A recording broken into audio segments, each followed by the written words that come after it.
No one could have foreseen the turbulent times ahead on one spring day in 1770. The Chateau of Versailles fills to its gilded rafters with the glittering crowds of the royal court.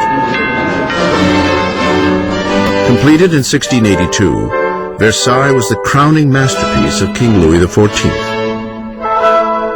To put some distance between himself and his subjects, Louis XIV transplanted the capital of France to this small town 12 miles west of Paris, where he had built the most magnificent palace in all of Europe. For nearly 100 years, it has been the seat of the nation's unwavering monarchy. And today, it is host to a very important wedding. King Louis XV's grandson, Prince Louis Capet, next in line for the throne, is about to take a bride. Just 15 years old on the eve of his wedding, Louis Capet is bashful and hesitant, with few of the characteristics expected of a future king, much less a husband. Louis was this pudgy, shy, painfully inadequate 15-year-old with absolutely no social graces at all. Louis XV's mistress, Madame du Barry, called him a fat, ill-bred boy. Basically, he was just a schlub. It was very hard for Louis to come to decisions. He dithered incessantly. He was always ready to be persuaded by the last person he had talked to. Again, those are usually not considered good leadership qualities. Louis's marriage is a political union between Austria's royal family, the Habsburgs, and his own, the Bourbons. The wedding symbolizes the end of an ancient rivalry and the beginning of new regional ties. The young bride-to-be arrives in France, a wide-eyed and pretty 14-year-old girl, Marie Antoinette.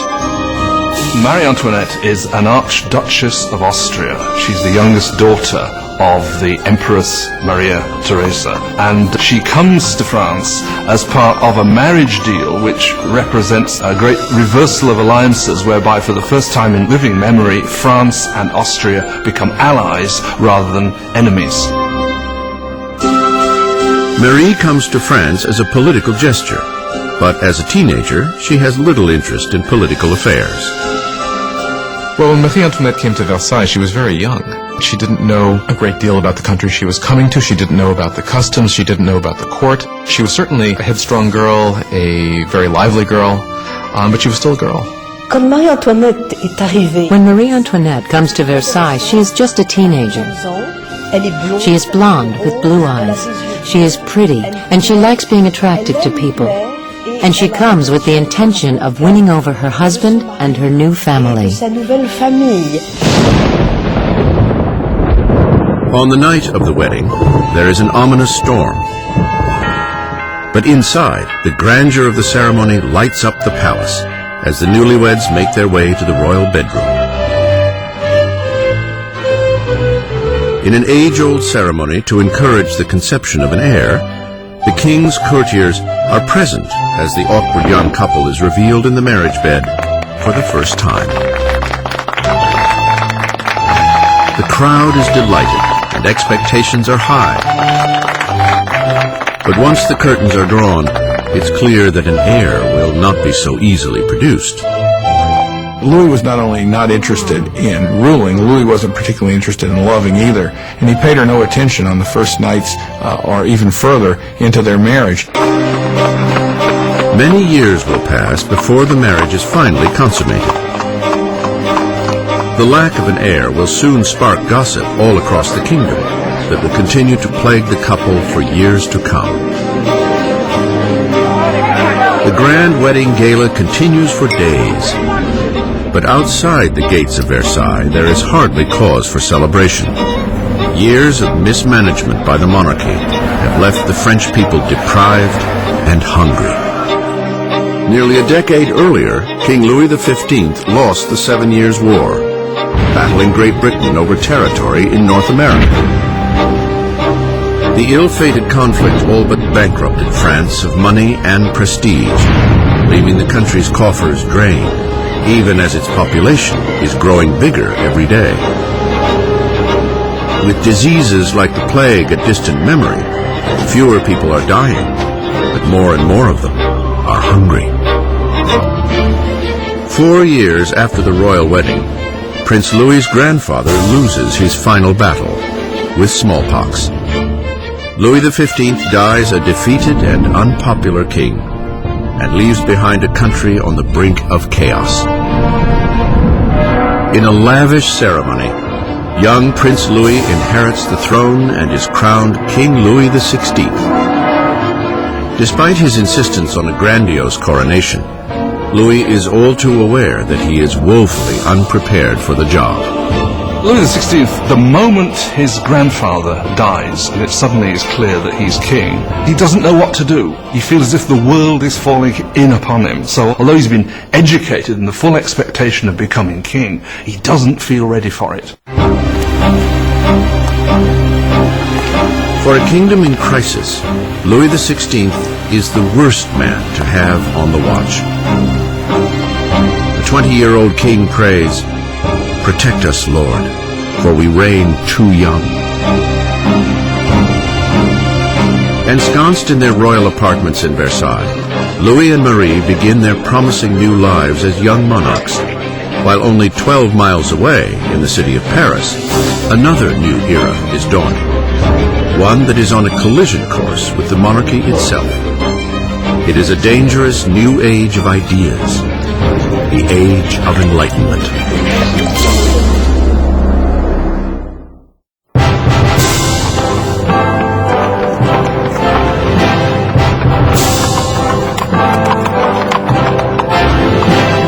As the royal carriage approaches the esteemed Louis le Grand College, crowds gather for a glimpse of grandeur. It is a day to welcome the newly crowned king, Louis XVI, and his lovely Austrian wife to the city of Paris.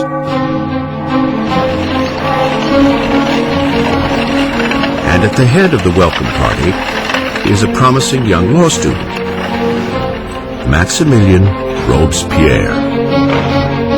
When Robespierre was a schoolboy, the king visited the college and Robespierre gave a Latin address to the king. So he actually spoke to Louis XVI when he was a teenager.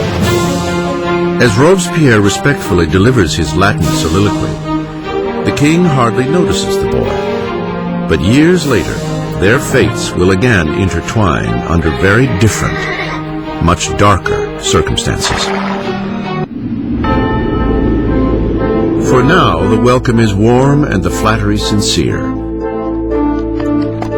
The visit from the royals may have won the hearts of the people, but their minds are leaning increasingly in an entirely different direction. Since the Middle Ages, European society had been broken into 3 distinct classes, dictated by birth. There was a great divide between the wealth of the nobility and the clergy, and the poverty of the peasants. Then, at the blossoming of the 18th century, reason and science began to challenge this age-old tradition. Swept up on a current of innovation and new literature, Paris now radiates as the philosophical center of the world. The city pulses with a great flourishing of knowledge, a shining beacon of possibility. It is the age of enlightenment. The Enlightenment is a movement which says don't trust authority, don't trust anything that you've been told by anybody else at all. Think it out for yourself, test it for yourself. In old regime Europe, you were told what to think. You were given information from above by your rulers, by your priests. And so the idea that you could map out all of human knowledge and then have access to it was revolutionary.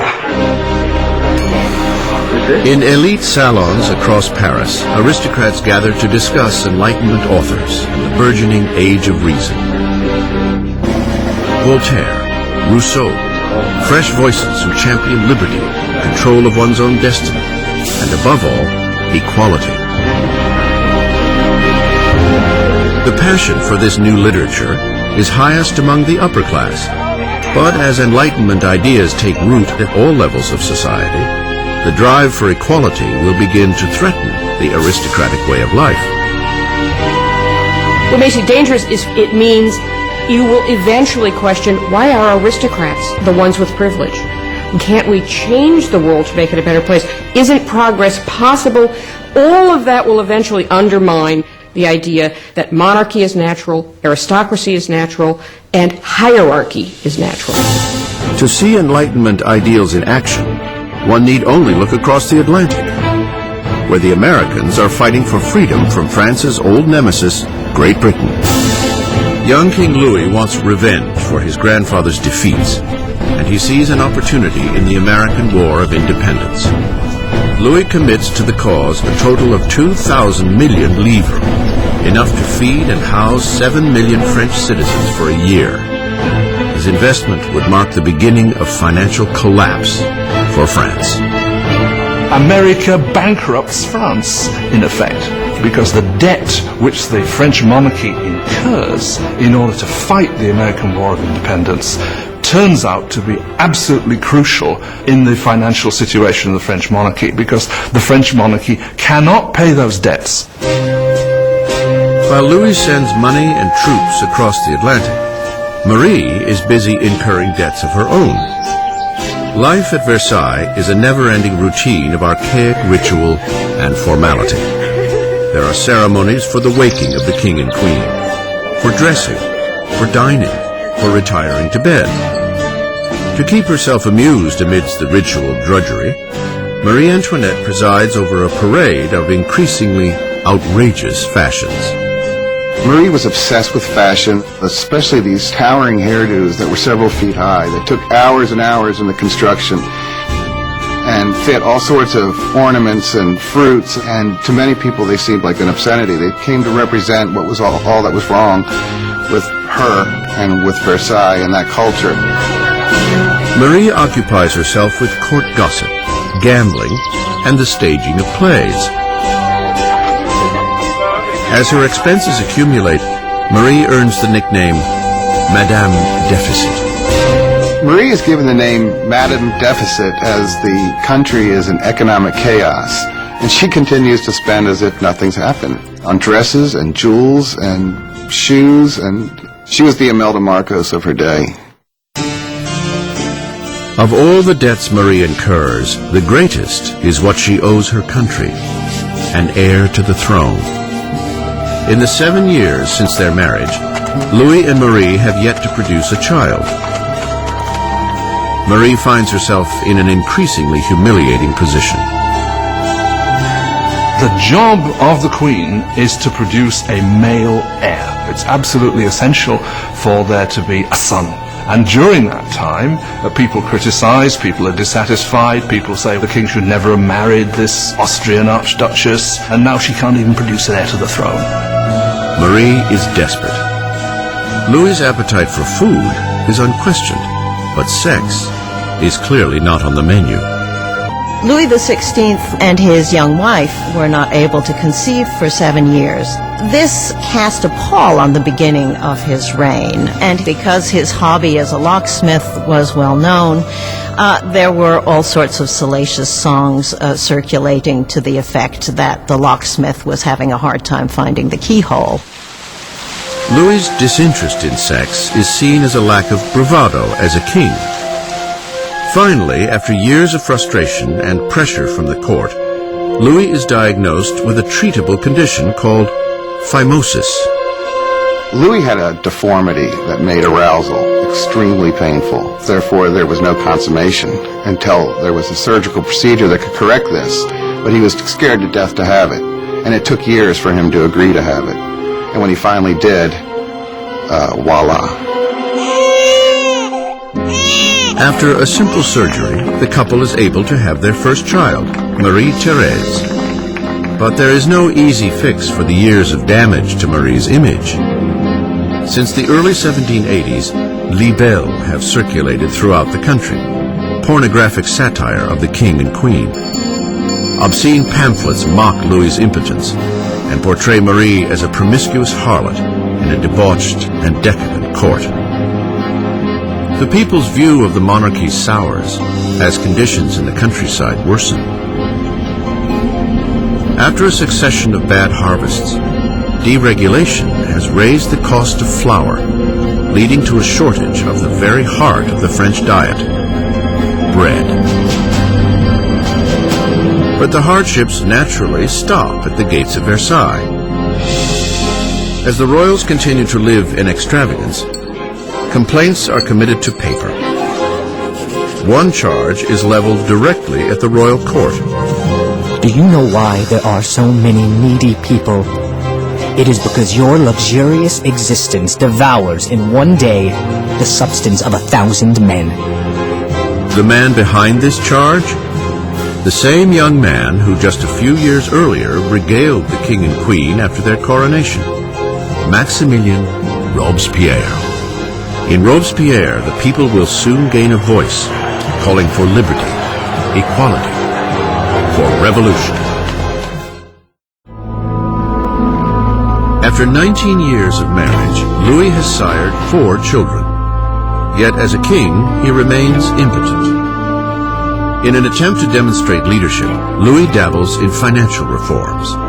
But his misguided interfering burdens the poor with heavy taxes, while the nobility pay hardly at all. With the economy in ruins and the people restless, it seems as if even the heavens are angry, smiting France with the most bitterly cold winter in 90 years. If ever God intervened to make a situation worse, the summer of 1788 and the spring of 1789 is a moment when that happens. By the summer of 1788, you already have a burgeoning political crisis, and it's developing against the background of very serious food shortage. For the people of France in the 18th century, flour is the essence of life itself. Bread, the measure of existence. Most ordinary people in France ate at least 2 pounds a day of bread. Bread was all important. Its price was immediately felt by everyone. If the price doubled, you were in big trouble. Under Louis's financial mismanagement, the cost of flour skyrockets. Sparse food supplies are hoarded. The cost of a loaf of bread soon equals a month's earnings. Hunger turns to rage. Riots break out across France. Homes are robbed. Bakeries are raided. Shopkeepers suspected of stockpiling bread are lynched on the spot.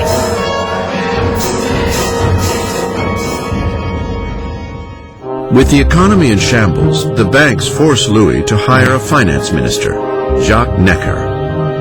An enlightened thinker, Necker is popular with the people in a way that Louis can only envy. Jacques Necker was undoubtedly the most popular minister throughout the spring of '89 because he's taken the line publicly in his writings that the government's duty is to make sure that there is enough bread and grain for everybody. The nation in fiscal crisis, Necker urges Louis to call a meeting of the traditional representative body of the kingdom, the Estates General. It is the first time the representatives have been called together in 175 years. France was politically organized in something called the estates. The first estate was the clergy, the second estate was the nobility, and the third estate was everyone else. And by contemporary reckoning, the first 2 estates occupied 3% of the population, and the third estate 97% of the population. A lot of people felt it was very unfair for this third estate, which was most of the population, to only have 1/3 of the deputies. They felt it was very unfair that this should be a 3-chamber parliament, where 2 chambers, the nobility and the clergy, could always outvote the commoners. May 4th, 1789. A skilled young lawyer and politician arrives at Versailles.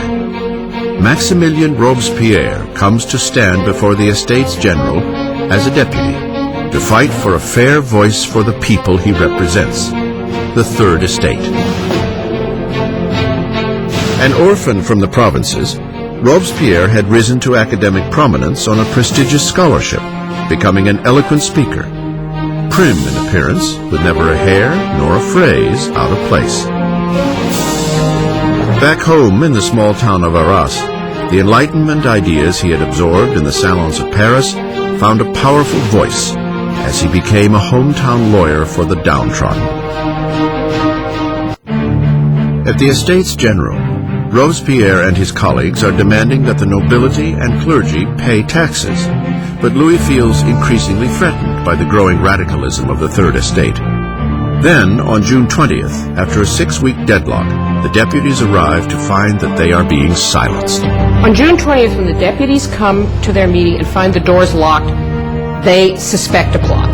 They move next door to what we call a tennis court, which was really a handball court, and gather together and swear they will not stop meeting until they have a new constitution. The deputies declare themselves a new National Assembly, the true representatives of the people of France. The tennis court oath is one of these great symbolic moments in the history of the French Revolution. You had these people assembled in this great open space of the tennis court, raising their arms in this sort of quasi-Roman salute. And for the National Assembly, this was a moment when they realized something of their power and their dignity and saw that they really could defy France's king. In one revolutionary stand of defiance, the National Assembly is born. It will be a communion of voices from around the country, a parliamentary body enacting the people's will. But wresting power from the king would not be so easy as signing a simple proclamation. All of these early victories that take place at Versailles are largely paper victories, and they have no teeth to back them up. And the fear that takes over the deputies at Versailles as we approach mid-July is that the king is gathering his forces to disperse them, to overthrow them. By early July, 30,000 of the king's troops are taking positions around Paris. To defend themselves, the people form a new National Guard. Rioters raid Paris's armories and make away with over 28,000 muskets.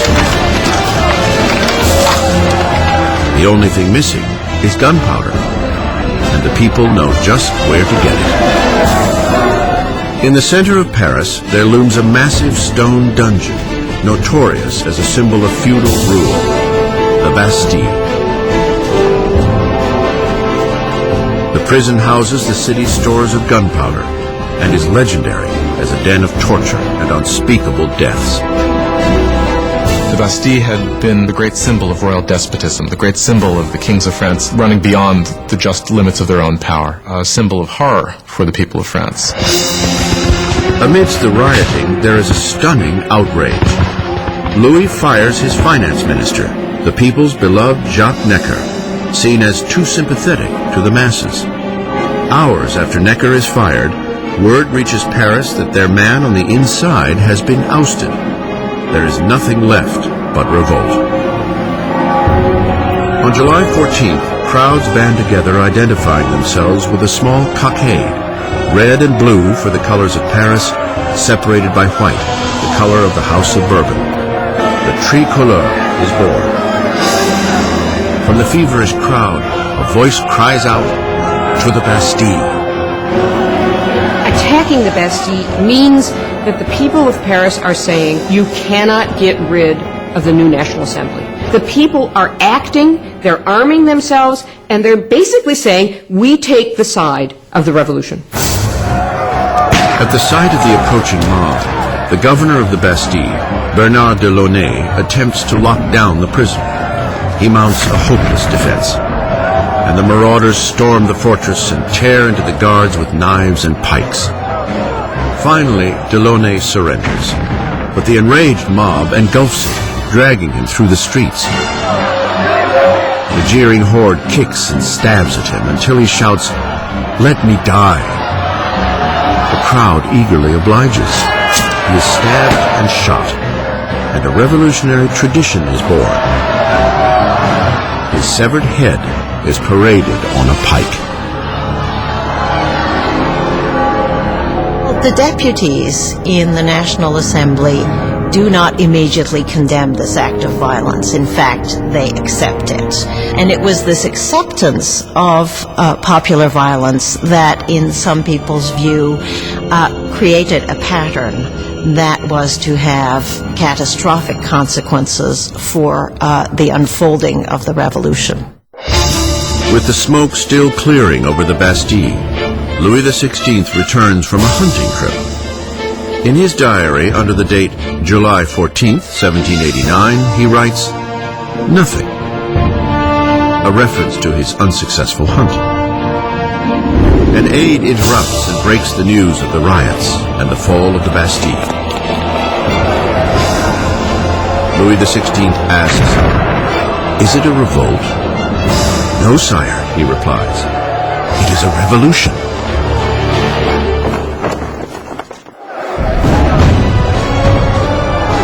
Victory at the Bastille unleashes the irrepressible torrent of revolution.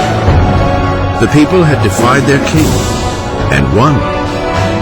There would be no turning back.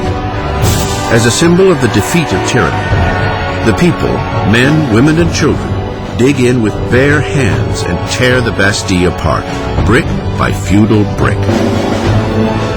They are beginning to dismantle the past itself. The French went about the process of tearing down the Bastille as quickly as they could. In the absence of powerful explosives, this was done very painstakingly, but with a tremendous amount of vigor. And the bricks were given away, sold as emblems of the demolition of despotism. The energy of the streets invigorates the National Assembly. A charter is penned within days called the Declaration of the Rights of Man. Under this daring new document, archaic class distinctions are to be abolished, and all men considered truly equal. The Declaration of the Rights of Man was a declaration promulgated by the National Assembly, which said in its text that the sovereignty belongs to the people, belongs to the nation. The king is nowhere mentioned in this document. Therefore, by issuing this document, the Assembly was effectively seizing power for itself. With the new National Assembly as their voice, the citizens of France set out to change the very fabric of their world. They demand a constitutional monarchy, equal rights for all men, and justice under reasonable laws. To provide a greater voice for the call of revolution, Robespierre demands increased freedom for the press, long muzzled under the old regime. The resulting free press is spearheaded by L'Ami du Peuple, the people's friend, a fiery newspaper full of vitriolic rants and provocation. It is the brainchild of a former doctor, Jean-Paul Marat. After a string of unsuccessful careers, Marat found himself living in poverty, for a time finding shelter in the sewers of Paris. It was there he contracted a painful skin disease that now leaves him confined for long periods to a medicinal bath. A bitter and failed Marat finds in the revolution the perfect outlet for his venom. Jean-Paul Marat was just one of these professional malcontents. And unfortunately, revolutions do offer opportunity to professional malcontents. Marat took all of that bile, all of that resentment, and funneled it into a newspaper that became extraordinarily successful, L'Ami du Peuple. Marat was a man possessed of extraordinary anger. You just have to read the pages of his newspaper, The Friend of the People, to see this. In every issue, he displays a complete paranoid mentality. He sees plots everywhere. Everybody is plotting against the revolution, and the answer is very simple for him. The answer is blood. The answer is heads. Marat loathes the monarchy's relentless extravagance, even as poverty grips France, and needs only the slightest rumor to lambast the king and queen in his newspaper. On October 2nd, 1789, his anger boils over. Word reaches Paris that the king has thrown a party at Versailles, that the decadent royals threw the new tricolor flag, symbol of the revolution, to the ground and trampled it underfoot. Marat is enraged. He reports the insult in his paper, just as a new threat breaks. The king has again ordered troops to move into positions around Paris. With the coup at the Bastille still smoldering in the minds of the people, Marat frantically urges them to take action. People of Paris, it's time to open your eyes. Shake yourselves out of your torpor. Wake up. Once more, wake up. October 5th. dawn breaks to the furious ringing of bells. Women gather near City Hall to protest the shortage of bread. And now fear of the approaching royal troops mixes with anger as news of the king's offensive party circulates through the crowd. Soon, thousands are marching to Versailles, pikes and guns in hand. The women are taking their complaints to the king. The core of the crowd was made up of the famous poissardes, the fearsome fish ladies of the central markets, who were known for their brawny build and their fearlessness. They were equipped with large knives for scaling fish. They were hugely muscular because they carted boxes. You didn't want to tangle with these ladies. Inside the palace, word of the approaching crowd of angry women reaches the queen's chambers. Legend has it that it is at this moment that Marie Antoinette utters the most famous line she never said. Marie Antoinette did not say, "Let them eat cake." That is a myth. Marie Antoinette, unfortunately, probably never even noticed the poor people of her country long enough to make such a statement. As the mob of women gathers outside the gates, Louis understands that the revolution can no longer be ignored. It is being brought to his front door. He agrees to sign the Declaration of the Rights of Man, yet the crowd continues to grow throughout the night. By morning, 20,000 people are camped outside the royal palace. To close the centuries of distance between the king and his subjects, the angry mass demands that the king and queen move to Paris. Indecisive as ever, Louis is weak to respond. His hesitation would provoke a fury in the crowd and put the lives of the royal family in grave danger. When they don't get instant compliance with what they want, it really looks as if they're going to massacre the queen. A wave of women break into the royal palace screaming for the blood of the queen. They massacre the guards, decapitate and impale their heads on pikes. They were like banshees screaming throughout the palace, "Give me her entrails, give me her head, I want a leg, I want an arm." I think that they had grown so frenzied that if they had encountered her, they probably would have torn her to pieces.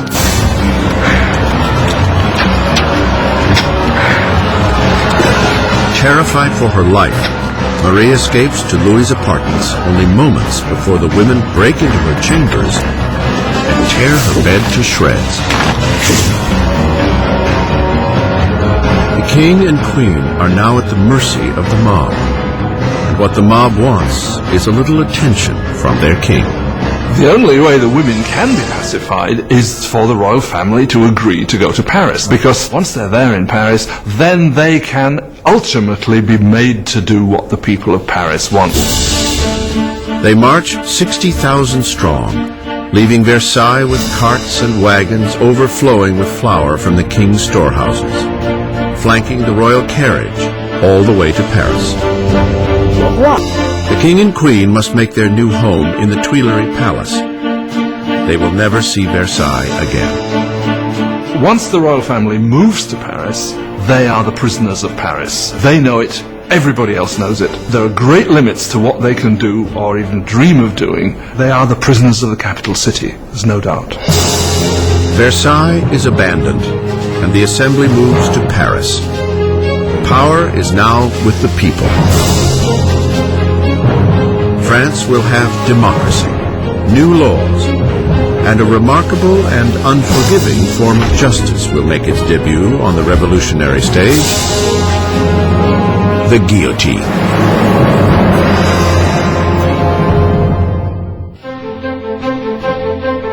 May 1791. Nearly 2 years have passed since the royal family and the National Assembly have moved to Paris.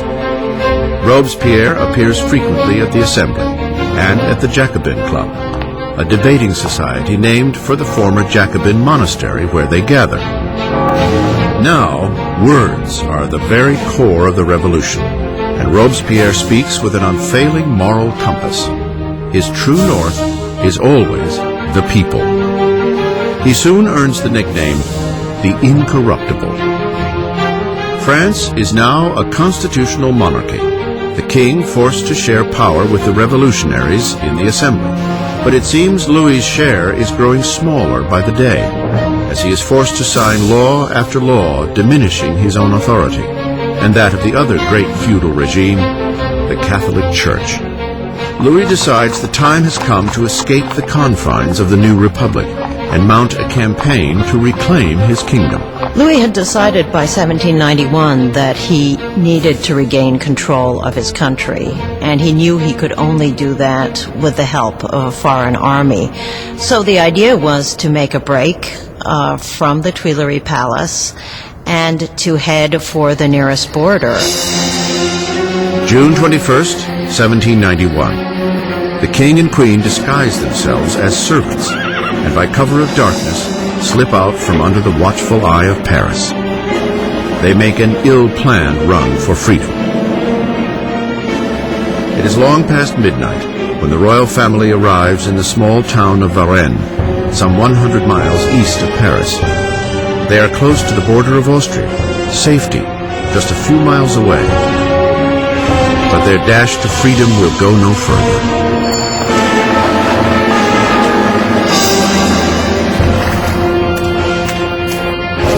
Rumors of the royals' journey have preceded them to Varennes. A town official stops the carriage, demanding their passports.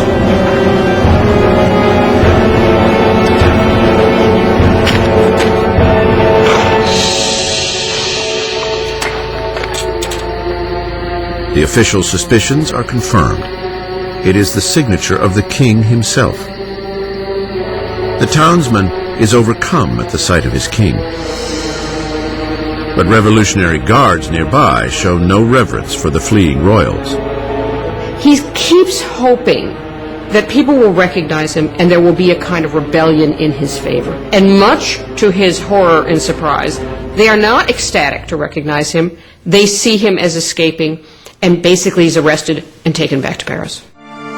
The idea that the monarch had tried to abandon his people was psychologically catastrophic. That event really broke the bond between Louis and his subjects. Now they had not only a king who was superfluous, they had a king who was obviously a traitor as well.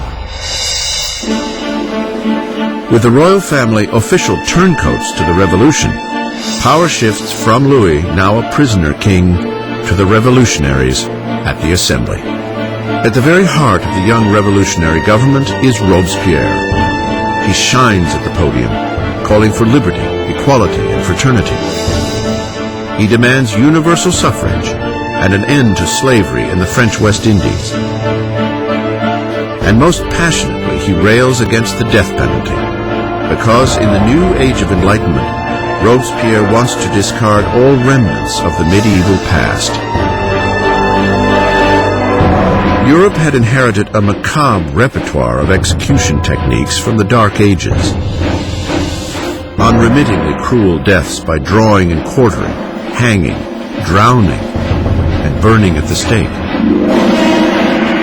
Well, under the old regime, there was a whole panoply of very gruesome punishments, and decapitation was punishment reserved for the nobility. And one of the things that the revolution wanted from the start was to have everybody equal in death. They wanted symbolically to have the same punishment available for anyone. Despite Robespierre's opposition, a new killing machine takes center stage in Paris. Physician-inventor Joseph Ignace Guillotin devises a ruthless beheading machine, turning old-fashioned decapitation into a humanitarian experience. Dr. Guillotin describes his new device to the Assembly. The mechanism falls like thunder. The head flies off. Blood spurts. The man is no more. Always a supporter of bloodshed, the journalist Marat prints an enthusiastic rant in his paper, announcing the device's new name, Guillotine. It will soon earn a nickname, the National Razor. The French revolutionaries believe in humane values. They believe that unnecessary suffering should not be caused. And what they like about the guillotine is that it is quick, it's efficient, and as far as we can tell, although no one has returned to tell the tale, it's painless. The guillotine will silence the revolution's internal enemies, anyone suspected of plotting to return Louis to the throne. But it's the enemies surrounding France that most preoccupy the Assembly. There is a fear that members of the extended royal family who fled to Austria will launch an armed counter-revolution. The Assembly calls for a preemptive attack, a declaration of war on Austria. But Robespierre argues against it. Robespierre is one of the lonely voices who is opposing war because he thinks the enemy will win. Robespierre is afraid that the country isn't ready, hasn't got an army that would be able to defeat the enemy. The enemy might therefore come in and destroy the revolution. Robespierre loses the debate. In April 1792, the Assembly declares war on Austria against a country ruled by Marie Antoinette's own family. A nationalist fervor grows. If Austria defeats the revolutionary army, Louis will undoubtedly reclaim his throne. And Marie is suspected of aiding the enemy by corresponding with her relatives in Austria and giving away French troop movements with the stroke of her pen. All the while, the king and queen feign adherence to the revolution. Louis and Marie Antoinette are playing a double game. They are seeming to go along with the revolution many times at the same time as they are conspiring against it. They are trying to survive. If you want to be generous, they're survivors. But if you want to be, look at it from the revolutionary point of view, is they're liars. With the French army already suffering huge losses on the border, word reaches Paris that Austria's ally, Prussia, has joined the invasion. The enemy troops are mobilized under the command of the Duke of Brunswick, a Prussian general. Tension pervades the streets of Paris. And then, the newspapers print a letter from the Duke of Brunswick, a manifesto threatening the destruction of Paris if any harm comes to their royal majesties, the king and queen. The misguided threat wildly backfires. August 10th, 1792. 27,000 armed citizens, fueled by indignant rage, head to the Tuileries Palace and fall upon the king's guards in a savage attack. By the end of the day, over 800 from both sides are dead. The king flees to safety in the Assembly, but the monarchy is no more. Louis is officially stripped of his title. The French Republic is born. The blade of the guillotine is christened with the blood of Louis's remaining guards.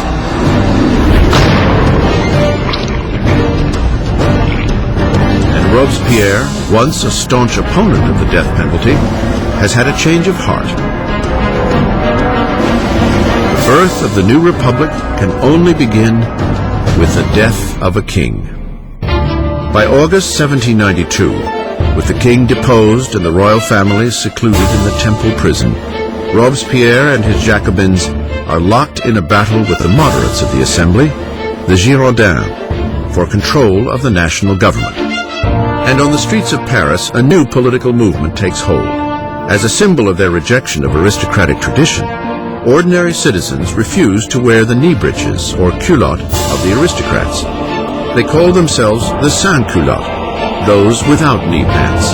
The sans-culottes considered themselves the true people of France. They were not the poorest of the poor. They tended to be fairly well-off artisans, shopkeepers, people like that. But they were people who at least claimed to work with their hands. Not wearing the breeches, not wearing the culotte for the sans-culotte was simply symbolism of being not an aristocrat, being an ordinary man of people. The The Sans-Culottes seize control of Paris's city government, while the Jacobins and Girondins steer the rest of the country from the National Assembly, now called the Convention. The Convention struggles with the command of the beleaguered French army, which is swiftly losing ground to Austria and Prussia. While fighting back incursions at the border, the revolutionary government cracks down on enemies within, royalist traitors who might deliver Paris into the hands of the invaders. More than 1,000 people are arrested and herded into prison. Priests, journalists, ordinary men and women. Robespierre concentrates on the internal crisis. But his friend, the Minister of Justice, Georges Danton, motivates men young and old to join the war on the frontier. He is gregarious and loud, everything that Robespierre is not. Soon, Danton's name is heard throughout Paris. Danton is a bigger-than-life character, a man full of life, full of bombast, a tremendous drinker and debaucherer who, though he's from the educated classes himself, is a guy who, unlike Robespierre, can physically identify with the working people in a way that Robespierre simply cannot. As the enemy closes in, Danton's fiery rhetoric mobilizes the people, inspiring many to take to the battlefront. At one of the moments of greatest peril for the revolution, the Austrian and Prussian armies are invading. He gets up in front of the people of Paris and shouts, "De l'audace, encore de l'audace, toujours de l'audace, et la patrie est sauvée." Boldness, more boldness, forever boldness, and the fatherland is saved. He's really one of the people who manages to rally the country against the invader. It's an extraordinary moment. With so many able-bodied men leaving for the front, Paris is left defenseless, its jails bursting with political prisoners. An unsettling fear floods the city. The growing mass of prisoners may be impossible to contain. Marat puts out a bloodthirsty call for revolutionary citizens to descend upon the prisons and slaughter all inside.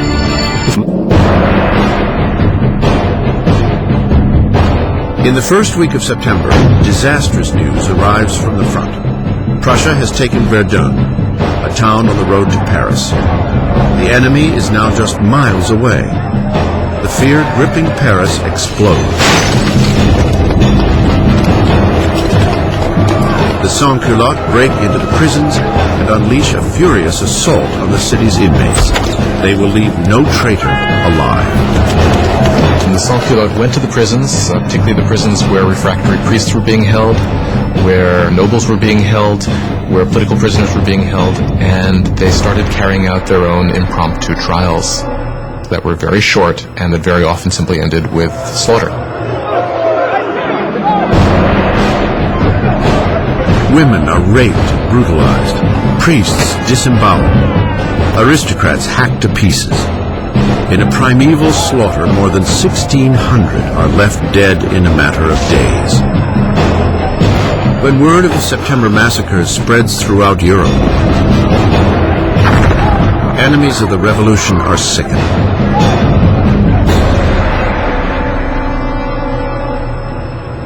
Across the English Channel, the London Times gives voice to the revulsion.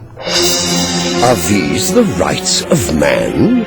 Is this the liberty of human nature? The most savage, four-footed tyrants that range unexplored Africa rise superior to these two-legged Parisian animals. The revolution has taken an inalterable turn.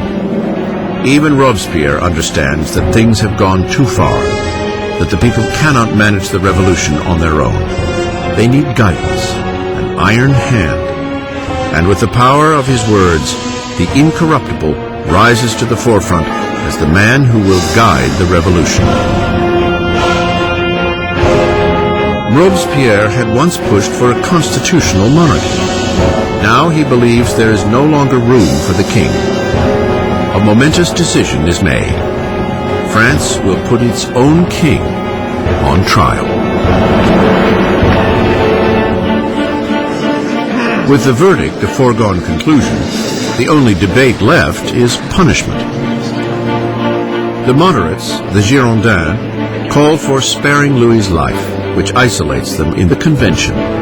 The Gironde really crystallized as a faction in the convention over the debate over the king, because while they certainly wanted a republic, they were less sure that the king should actually have to die. But the Girondins are outnumbered by the Jacobin call for blood. Why did the Jacobins want to kill the king? I think they wanted to kill the king because, as Robespierre brilliantly said, you have to kill the king so the revolution can live. If the king is right, then the revolution is wrong. On January 20th, 1793, Louis XVI is declared guilty. The sentence is read. The king must die. That evening, Louis is briefly reunited with his family. Calm in the face of their tears, he promises to return the next morning to say a final goodbye. He will not. He cannot bear his family's anguish and must not weaken on the way to the guillotine. The next morning, a closed carriage brings Louis to the scaffold. And he stoically makes his way to the blade.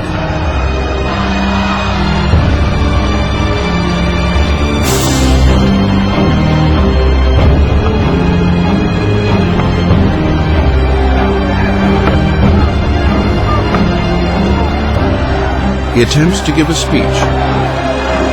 I trust that my death will be for the happiness of my people, but I grieve for France, and I fear that she may suffer the anger of the Lord. But the guards drown him out with a drum roll.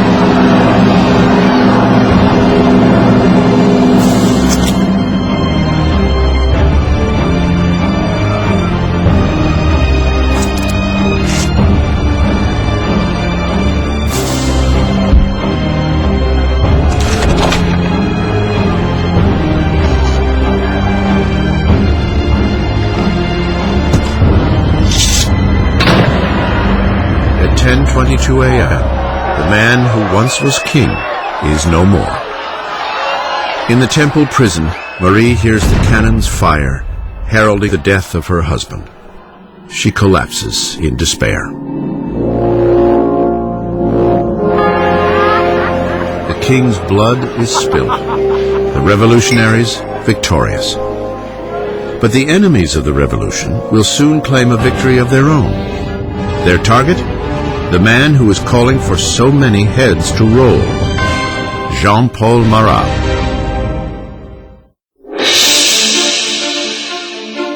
The execution of Louis XVI marks ultimate victory for the revolutionaries. A pivotal moment when a young nation, the French Republic, is literally born in blood. By the end of 1792, the radical Jacobins, believing the young revolution is in danger of being sabotaged by traitors, are steering the revolution with more and more violent means. But the Girondins, representing the people of the French countryside, want to slow the ascending violence for fear it will lead to civil war. Their most vocal opponent, Jean-Paul Marat, strikes back at the Girondins with furious tirades in his newspaper, naming those he believes are plotting against the revolution. Marat, who once called for the execution of 200, now demands 200,000 heads fall. But the radical movement hasn't taken hold everywhere. People outside of Paris are furious at the spiraling brutality of the Jacobins and call for an end to the bloodletting. And the message reaches the lovely Charlotte Corday, an unassuming yet determined young woman from the provinces. Charlotte Corday is an average person in the city of Caen. She's appalled by the killing that's going on there, and she, perhaps rightly, considers Marat one of the chief authors of that. He's been instrumental on the radical side of the revolution. His Ami du Peuple is still calling for heads. July 13th, 1793. Charlotte Corday arrives in Paris. She knows that the friend of the people has an open-door policy at his home, where he can be found at nearly any hour soaking in his medicinal bath. Corday comes on the pretense that she carries a list of traitors, those collaborating with foreign armies to put an end to the revolution. Marat asks for the list, promising Corday that the traitors will be guillotined the next day. Having given him that, she then produces a poignard, a little stiletto, and stabs him in the chest.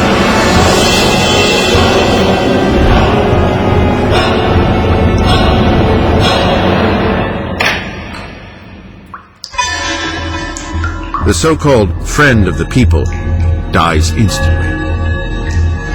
The angry voice of his newspaper silenced.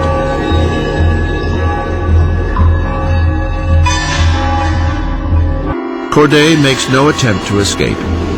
At her trial, she is unrepentant. What did you expect to achieve in assassinating Marat? Peace. Now that he's dead, peace will return to my country. Charlotte Corday is swiftly executed, and her dream of peace dies along with her.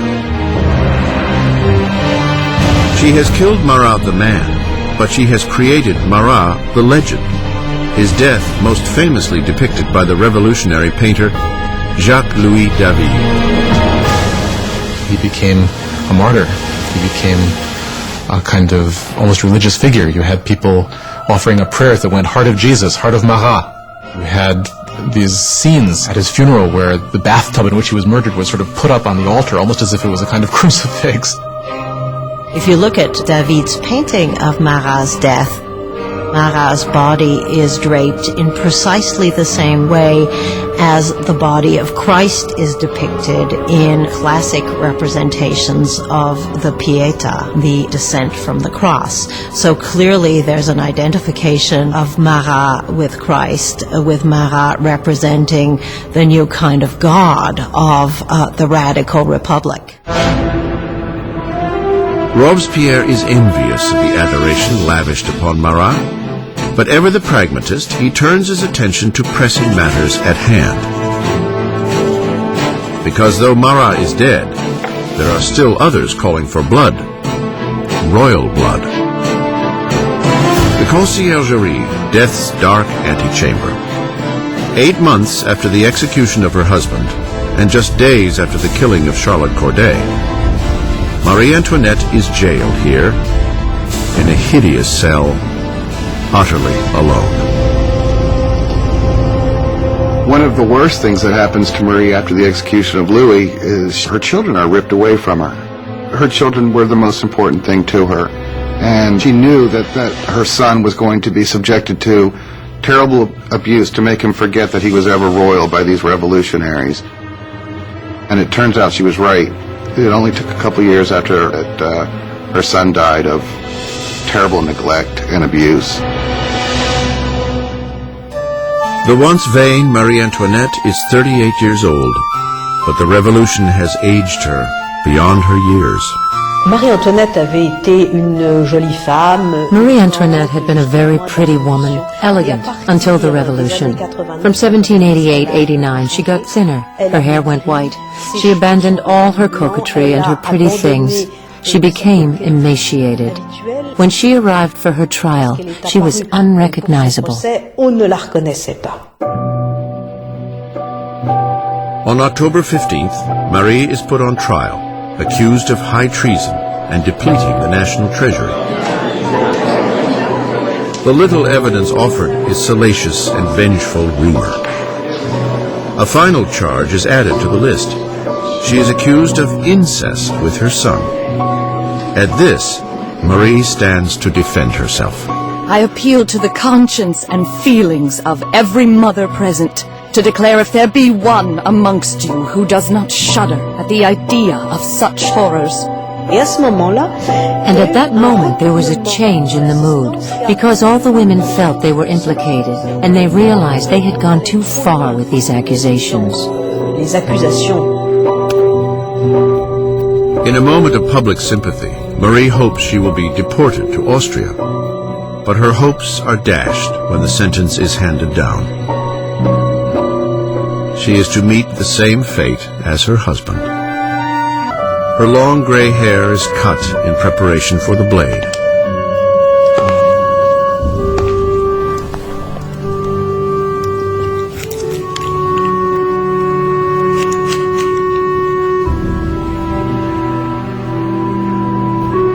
Her hands are tightly bound. As she is escorted from the prison gates, she expects a carriage. Instead, there awaits a common criminal's cart. She hopes when she's taken off to execution that she's going to get the same treatment that the king got, meaning she would be in an enclosed carriage so that the crowd couldn't get her, but they just put her in an open wagon where people would shout all sorts of things, horrible threats at her.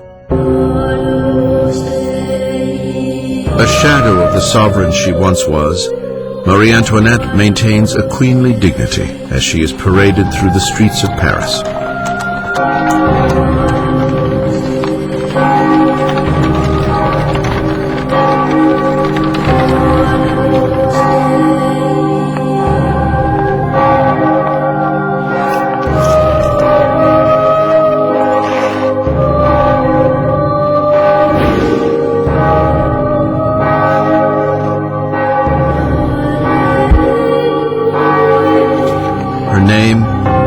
Charges against her are read out.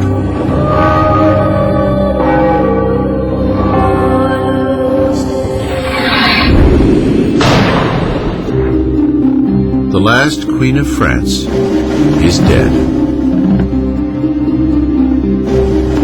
Several days later, following countless more executions, a member of the National Convention notes the pointless waste of life as one after another of his colleagues are lost to the guillotine. The revolution is like Saturn, devouring its own children, he says. Danton sniffs. Revolutions, my friend, cannot be made with rose water. The bloodshed has only just begun.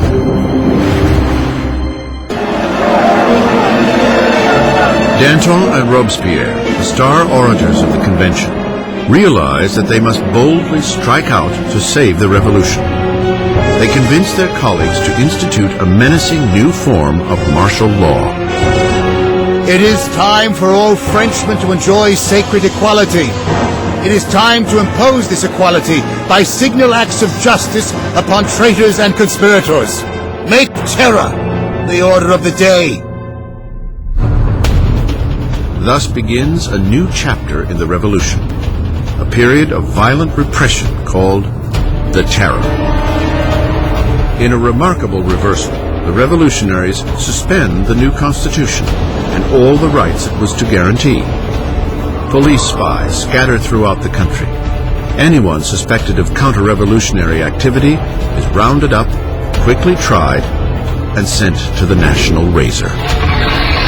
The Reign of Terror was conceived as an emergency government. What they understood by terror was striking terror into the hearts of the enemies of the Republic, so that they would be either scared straight, as it were, or arrested and disposed of. The slightest suspicion can send anyone to the scaffold. Politicians who say a kind word of the defunct monarchy. Anyone who uses the formal monsieur or madame instead of the new form of address, citizen. The air is fraught with paranoia. Neighbors denounce neighbors. The incessant rolling of the death carts rattles through the streets of Paris. Execution is absolutely hanging over people's heads, in the sense that we know in Paris there are police spies, and there are quite a few police spies everywhere, standing in bread lines, listening to what the women are saying, and turning them in if they don't like what they hear.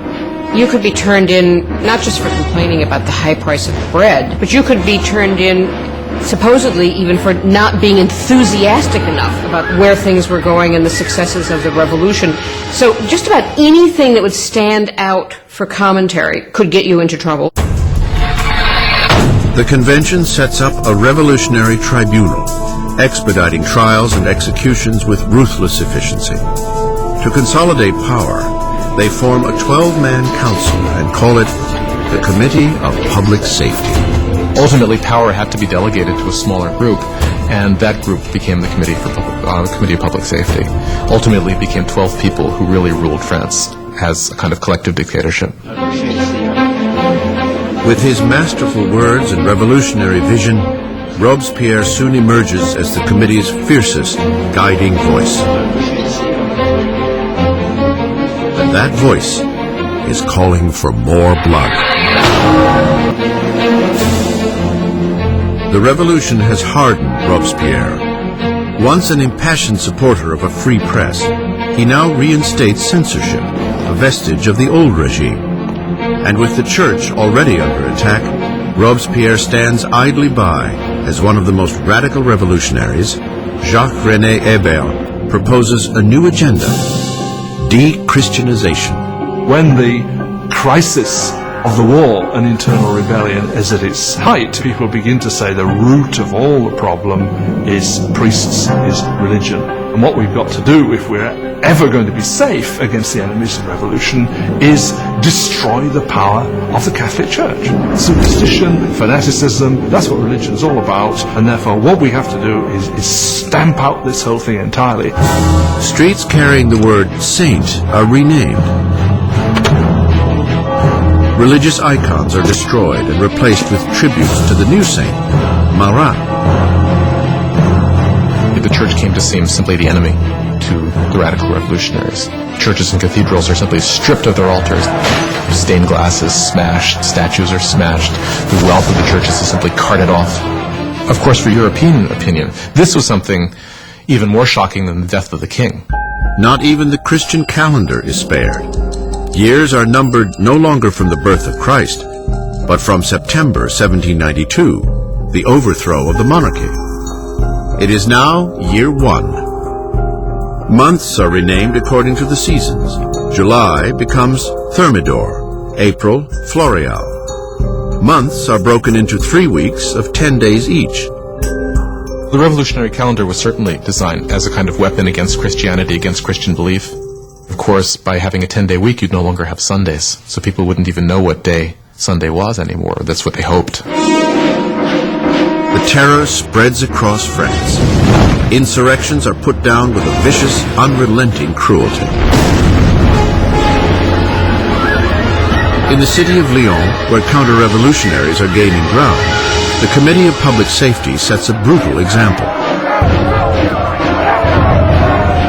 Hundreds of rebels are tied up, marched into fields, and mowed down en masse.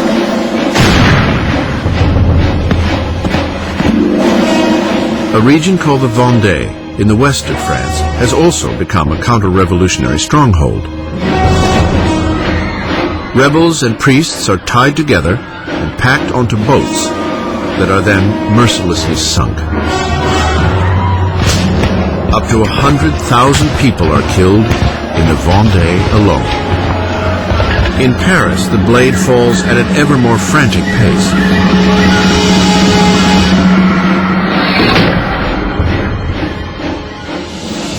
But the French armies are finally seeing victories on the frontier. Under a brilliant young commander named Napoleon Bonaparte, the French army sends the British Navy into a demoralizing retreat at Toulon. The revolution is on the rise.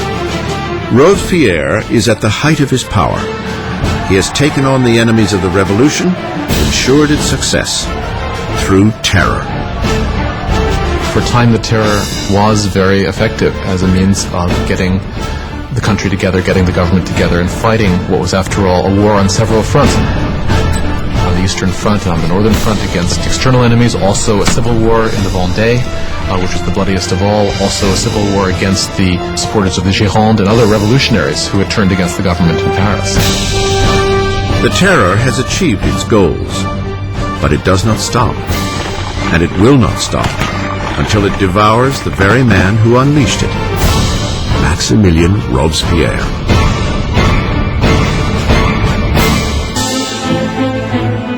With the blood of the terror, Maximilien Robespierre has rescued the revolution. An invigorated army is repelling attacks at the border, and internal dissent has been all but crushed. At the height of his success, Robespierre dreams up a loftier goal yet: to use more terror to mold a new kind of society, a republic of virtue. On February 5th, 1794, Robespierre gives a speech outlining his philosophy. Terror without virtue is disastrous. But virtue without terror is powerless. He associates terror with virtue. Terror at that moment becomes in his thinking an instrument by which you create virtue. But others disagree. For Danton, the revolution is heading down the wrong path. He and his followers, the Dantonists, believe it is time to bring the terror to a halt. It has served its purpose and is in danger of feeding the revolutionaries into their own fire. By the spring of 1794, things are beginning to go better. The food situation is no longer so bad, and the war effort is going better, and Danton is basically saying we need to get a new footing for the government. We need to move to a kind of normalization. Robespierre believes it's too soon. Danton will start organizing a group to argue that we should end the terror. Robespierre will see this as a direct threat to the government. He will not see it as just a difference of opinion about the direction of policy. He will see it as potential treason. And in Robespierre's Republic of Virtue, there is only one response to treason. The Dantonists are rounded up and quickly sentenced to death. Robespierre has sent thousands to the scaffold, but is uneasy with the blood of execution. He will not attend the beheadings of his former friends and allies. As he steps up to the blade, Danton shouts, "My only regret is that I'm going before that rat, Robespierre."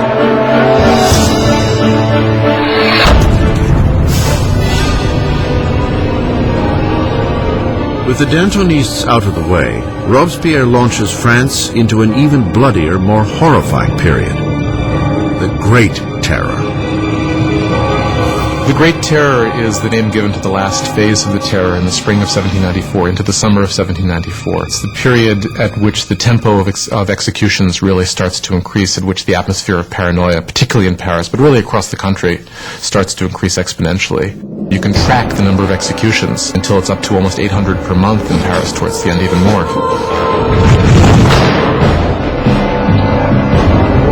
Paris's executioner is busier than ever.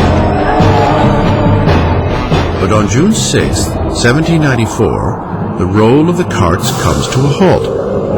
The guillotine hangs silent. Robespierre has declared a new religious holiday, the Festival of the Supreme Being. He wants to replace the old Catholic god with a new one, the goddess of reason. One thing about Robespierre is that he never supported these atheist policies. He believed that people needed a divinity to believe in. And he helped sponsor this cult that was called the Cult of the Supreme Being, with this extraordinary tableau in Paris in, I believe it was June of 1794, which had choirs of people dressed in white singing. You had this kind of papier-mâché mountain that was built in the center of Paris. And then at the critical moment of the ceremony, you had Robespierre himself sort of emerging on the top of this mountain, clad in a toga, and marching down. And I think at this moment, a lot of people felt, all right, who does he really think he is? Does he think he's God here? Does he think he's the king? As the Great Terror spirals on, Robespierre's colleagues see the Festival of the Supreme Being as his departure from the realm of reality. There are those who think that Robespierre really has reached so extreme and so unreasonable a position that they can't turn back, that his fanaticism has somehow overtaken him, and there are those who think he's just gone nuts. Once again, Robespierre's suspicions turn to those closest at hand. On June 27th, now the 9th of Thermidor, he appears before the convention and delivers a speech of threats. It is the last speech he will ever give. Robespierre makes a tactical error.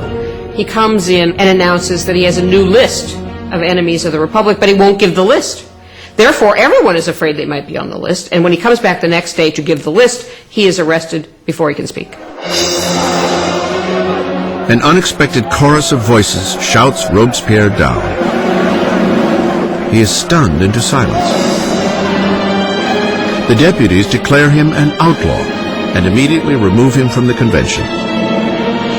Robespierre and several of his associates are taken to City Hall, where they remain under watch for the night.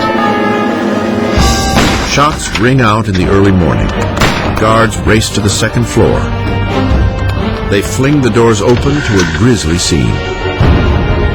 One of Robespierre's allies has thrown himself from the window. Another has taken a pistol to his head.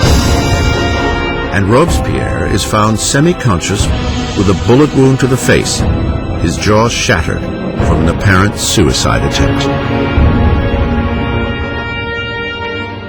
Robespierre spends his last hours on the table of the Committee of Public Safety, in the very room where he had piloted the terror to its hideously bloody peak. As he is ridiculed and insulted by his former colleagues, Robespierre is unable to respond. The Grand Master of Oratory has been silenced. In the Conciergerie, where the last Queen of France had preceded him, Robespierre is prepared for the national razor. His cellmate, the revolutionary Saint-Just, points to a painting of the rights of man and declares, "At least we did that." Robespierre had spearheaded a revolution and changed the face of France.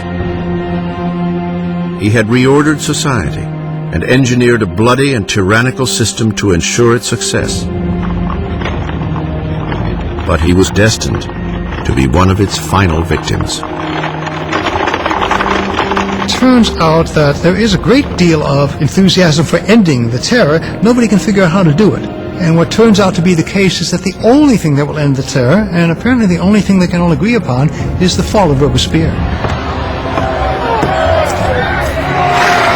On July 27, 1794, the guillotine comes down on the incorruptible.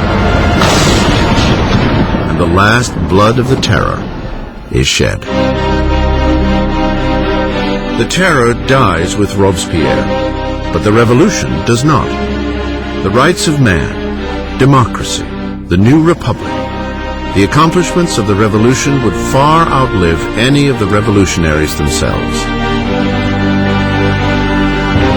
France would enter a period of uncertainty, frozen between fear of another terror, or worse yet, a return to the oppressive monarchy that preceded it.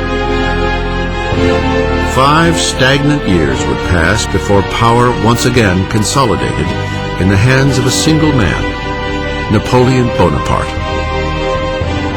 Historians disagree over the end of the revolution. Some believe it died with the rise of Napoleon. Others maintain that the revolution lived on into the 19th century and beyond. The revolution was the first and enduring model of a people taking its destiny in its own hands. The idea that the subjects of the oldest, the most established, the most glorious monarchy in Europe could decide to completely rewrite their history was something that had extraordinary resonance. The revolution tore apart the old feudal fabric of Europe and forever changed the course of Western civilization.